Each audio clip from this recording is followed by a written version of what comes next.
Pernah nggak sih ngerasain hal ini? Rasa aman yang muncul pas kita lihat ada sisa uang di dompet, atau pas ngecek saldo rekening, atau bahkan pas kita ngangkat celengan dan, wah, rasanya kok makin berat ya? Nah, di saat-saat kayak gitu, kita sering banget bilang ke diri sendiri, aman deh, gue punya simpanan. Tapi, coba deh, kita jeda sebentar. Mari kita tanya lagi ke diri sendiri. Perasaan aman itu beneran nggak sih? Apa yang kita kumpulin itu betul-betul bisa disebut simpanan yang bakal ngejaga kita di masa depan? Atau jangan-jangan itu semua cuma sekumpulan uang yang lagi tidur. Uang yang cuma diem aja nggak ngapa-ngapain, sementara dunia di luar sana terus berputar. Nah, ini pertanyaan penting, dan jawabannya bakal kita coba kupas bareng-bareng. Oke, mari kita mulai bedah ini. Banyak banget dari kita yang mungkin salah kaprah, ngira kalau menyimpan uang itu ya sama aja dengan menabung.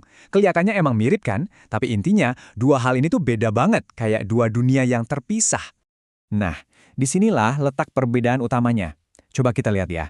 Menyimpan itu sifatnya pasif. Kita cuma naruh uang aja, seringnya tanpa tujuan yang jelas. Dan biasanya didasari rasa takut kekurangan. Sebaliknya, menabung itu sebuah aksi. Ada tujuan yang jelas di baliknya, dan semua itu didasari oleh sebuah rencana yang kita buat dengan sadar. Ini nih yang perlu kita garis bawahi. Jadi poin pentingnya itu bukan soal seberapa banyak jumlahnya, tapi soal niat dan kesadaran di baliknya. Niat buat mencapai sesuatu, sekecil apapun itu, justru itu yang ngasih kekuatan ke uang kita. Biar konsep ini lebih nempel di kepala dan gampang diingat, gimana kalau kita pakai sebuah analogi sederhana? Anggap aja ini cara kita untuk melihat sesuatu yang nggak kelihatan, yaitu hilangnya nilai uang, jadi sesuatu yang bisa kita bayangin dengan jelas. Oke, bayangin deh, Anda punya segelas air. Nah, kalau Anda cuma sekedar menyimpan uang, itu ibaratnya kayak airnya nggak tumpah, nggak hilang dalam sekejap, tapi pelan, volumenya berkurang, menguap. Kita mungkin nggak sadar tiap hari, tapi lama-kelamaan, air di gelas itu jelas nggak sebanyak dulu lagi. Nah, begitulah nasib uang yang cuma disimpan.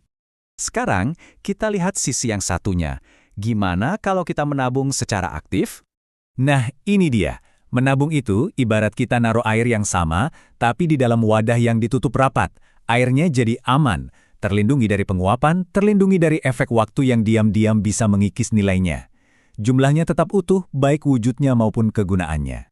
Terus, apa sih dampak nyatanya dalam hidup kita? Konsekuensi dari perbedaan ini tuh seringnya nggak kelihatan di awal, tapi seiring berjalannya waktu, wah, dampaknya jadi jelas banget. Kita baru benar-benar ngerasain efek penguapan nilai uang itu pas kita belanja. Terus sadar, loh, kok harga-harga udah pada naik ya? Atau pas kita bikin rencana buat masa depan dan baru ngeh kalau kebutuhan kita ternyata jauh lebih besar.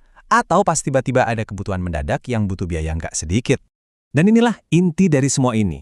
Angka di rekening bank kita mungkin nggak berubah. Jumlah lembaran uang di dompet kita mungkin masih sama. Tapi kemampuannya untuk membeli sesuatu, nilainya itu yang tertinggal jauh di belakang. Jadi semua ini membawa kita ke sebuah sudut pandang yang baru. Ternyata langkah pertama untuk beneran paham soal keuangan, itu mungkin bukan tentang gimana caranya nyari uang lebih banyak, tapi gimana caranya kita lebih memahami cara kerja uang itu sendiri. Ini adalah sebuah kebenaran yang simpel tapi sering banget kita lupain.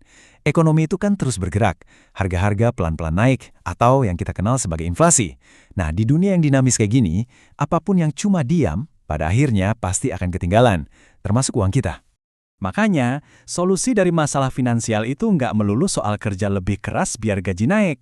Ya itu tentu membantu, tapi ada solusi lain yang lebih mendasar, yaitu mengubah cara kita memandang uang itu sendiri. Solusinya bisa dimulai dengan sebuah pertanyaan sederhana. Waktu saya lagi nggak merhatiin, uang saya itu sebenarnya lagi ngapain sih? Apa dia lagi menguap pelan-pelan di gelas yang terbuka, kehilangan nilainya sedikit demi sedikit, atau dia lagi aman terlindungi di wadah tertutup, siap untuk masa depan saya? Jawaban dari pertanyaan itu bisa mengubah segalanya.